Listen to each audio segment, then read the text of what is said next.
Cet épisode vous est présenté avec la participation de l'agence de référencement Yakamama. Bonjour à tous et bienvenue dans le Flash Référencement, le podcast qui parle de référencement. Nous sommes en janvier 2014 et c'est l'épisode numéro 15. Je vous souhaite à tous un très bon début d'année et c'est parti pour une nouvelle année avec des podcasts que j'espère les plus nombreux possibles. C'est pourquoi j'ai décidé un petit peu d'essayer d'épurer le podcast, d'épurer un petit peu tout ce qui est screencast, de manière à pouvoir faire des épisodes un petit peu plus rapides et pouvoir suivre un petit peu plus l'actualité, de manière à ce que j'ai un petit peu moins de travail de montage derrière pour être un petit peu plus réactif. Voilà, vous verrez tout à l'heure, je vous parlerai, je vous mettrai à disposition une liste de tâches en fait que j'ai mise au point, qui juste pour voir un petit peu ce qu'il y a à faire pour faire un bon podcast et pour pouvoir le référencer. Donc très vite, je rentre dans le vif du sujet parce que toujours pareil, même objectif, tenir les 10 minutes. Je vais vous parler d'un article qui m'a particulièrement plu, un article dédié au référencement local, un article qui est apparu sur le blog du site Moz, feu SEO Moz, site que je vous invite à suivre, blog très pertinent en anglais malheureusement. Il n'empêche qu'en fait vous pourrez trouver sur cet article un certain nombre de liens et d'outils qui vous permettront en fait de faire un diagnostic de votre référencement local et des pistes surtout d'optimisation que vous n'avez pas forcément eu l'occasion encore de tester, en particulier tout ce qui se rapproche des réponses des différents commentaires. Il y a aussi un outil de génération de mots-clés. Qu'est-ce qu'il y a d'autre? Il y a des générateurs, vous verrez, il y a différents générateurs de balises pour pouvoir intégrer à votre site, suivant la norme schéma par exemple. C'est sympa parce que ça a l'avantage de tout recenser en un seul et même endroit, ce qui est bien pratique le jour où vous avez à vous attaquer à ce sujet. Deuxième article, donc justement, comment être visible sur Internet grâce à l'utilisation d'un podcast vidéo, par exemple. Donc je commence un petit peu à avoir un retour d'expérience par rapport à ça. Donc le but, c'est d'arriver à promouvoir vos produits, à pouvoir créer une communauté autour du secteur d'activité sur lequel vous êtes. Et surtout de gagner en visibilité d'une manière générale, que ce soit par du personal branding ou plus généralement par du corporate branding.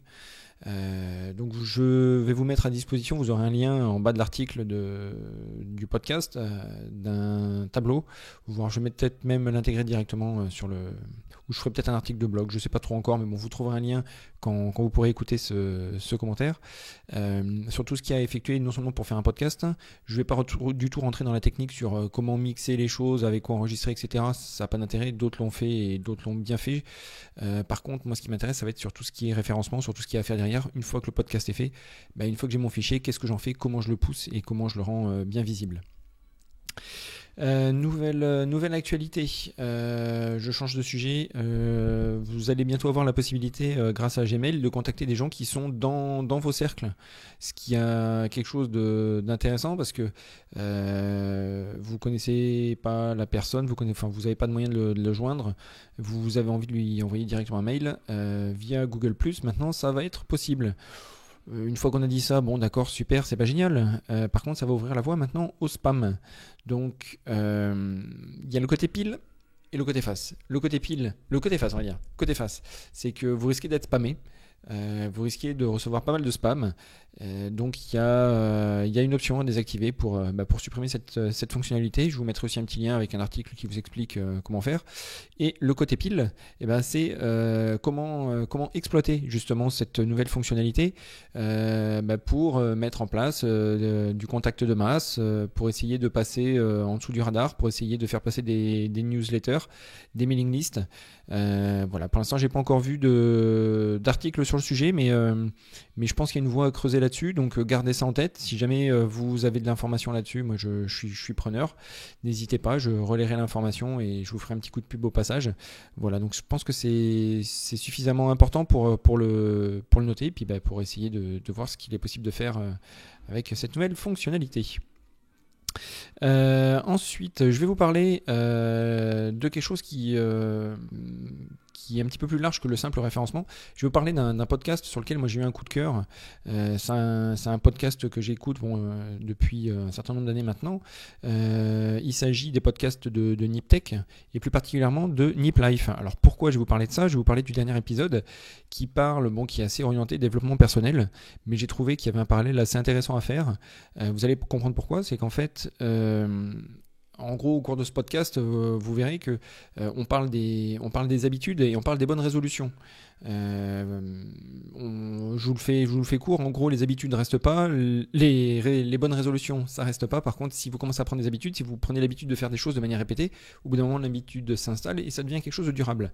Alors pourquoi je vous en parle là ? Parce que déjà, à titre personnel, moi je trouve que c'est quelque chose qui m'a pas mal apporté. Donc voilà, il n'y a pas de raison que vous en profitiez pas. Mais c'est surtout dans votre méthode de travail. Quand on fait du référencement, les choses changent pas mal. C'est parfois difficile d'arriver à changer ses propres habitudes, de se discipliner pour essayer d'aller poster des liens sur un certain endroit, de faire une veille assidue, de tester un outil. Alors typiquement le type d'habitude qui peut être intéressant pour un référenceur, c'est par exemple une fois par semaine, de s'astreindre à tester un nouvel outil. La plupart des outils référencement en France comme ailleurs ont des périodes d'essai gratuites où il suffit de prendre peut-être même un mois d'abonnement, mais de se forcer à tester. Pourquoi ? Parce que ces différents outils évoluent vite et je pense que la veille technologique c'est quelque chose qu'il est important de faire perdurer quand on est référenceur pour se tenir un petit peu au goût du jour, parce qu'un outil qu'on a connu il y a 6 mois, 1 an, aujourd'hui c'est pas tout à fait la même chose et vous pouvez passer à côté de quelque chose d'intéressant sur lesquels vos confrères ne sont pas encore, ce qui est intéressant quand on fait du référencement. Voilà, je vais finir ce petit podcast. Je sais pas combien j'en suis. J'ai changé le système d'enregistrement vidéo. Est-ce que je suis à plus de 10 minutes ? Je sais plus. Non, 7 minutes, ça va, tout va bien. J'ai perdu ma liste. Voilà, pour vous parler du SEO Campus qui va avoir lieu les 13 et 14 mars prochains à Paris. Comme tous les ans, ça se passe à l'usine qui est située juste à côté du Stade de France. C'est l'événement majeur du référencement en France. Comme tous les ans, la plupart des référenceurs s'y retrouvent. C'est vraiment le lieu pour apprendre des nouvelles choses, pour découvrir des nouvelles conférences, des nouveaux sujets et principalement, et c'est vraiment le gros plus de cet événement, pour rencontrer des gens. L'avantage, c'est que contrairement à d'autres événements, les gens sont vraiment très accessibles. Il y a vraiment moyen de discuter avec tout le monde. C'est vraiment le moyen de se faire des relations et d'étendre son réseau, de discuter et puis de venir boire un verre avec Bibi. Voilà. Comme tous les ans, je serai là-bas. Alors, on m'a déjà posé la question, est-ce que je ferai un suivi vidéo ? Ça risque d'être un petit peu compliqué cette année parce que on m'a fait plaisir en me proposant d'animer une conférence sur le thème des avantages de Google+. Donc ça va pas mal m'occuper. Néanmoins, je pense que ça va être difficile de pas poster des vidéos pour suivre un petit peu l'événement et pour vous redonner la température, un petit peu comme j'ai fait l'année dernière. Donc n'oubliez pas de bien vous abonner au flux et puis de suivre le jour même ce qui s'y passe. Voilà. Je fais une petite pause, j'étais en train de bloquer parce que j'ai aussi un concours qui est en cours sur le site internet sur lequel je propose de faire gagner en fait l'intégralité des documents qui sont disponibles dans la zone de téléchargement du site yakamama.com /téléchargement. Des documents qui sont uniques, qui ont été validés par des avocats, des choses de valeur, voilà, que je propose en téléchargement gratuit en PDF. Mais là, je vais faire gagner à ceux qui ont eu la gentillesse de bien vouloir me laisser un commentaire sur iTunes. Je vais faire un tirage au sort et je vais mettre le nom du gagnant en bas de l'article et je lui fournirai un lien où il pourra télécharger l'intégralité des documents au format modifiable, doc, RTF, voilà, ce qu'il veut. Donc si vous aussi ces documents vous intéressent et si vous n'avez pas envie de vous embêter avec des copier-coller un petit peu crado, n'hésitez pas à me laisser un commentaire sur iTunes, 5 étoiles, ça fait toujours plaisir. N'hésitez pas à me donner des idées d'amélioration, ce que vous avez envie de voir traiter dans ce podcast. Et voilà, je fais pas plus long. Je vous dis donc rendez-vous le 13 et le 14 mars au SEO Campus à Paris. D'ici là, portez-vous bien. Je vous dis à bientôt. Salut.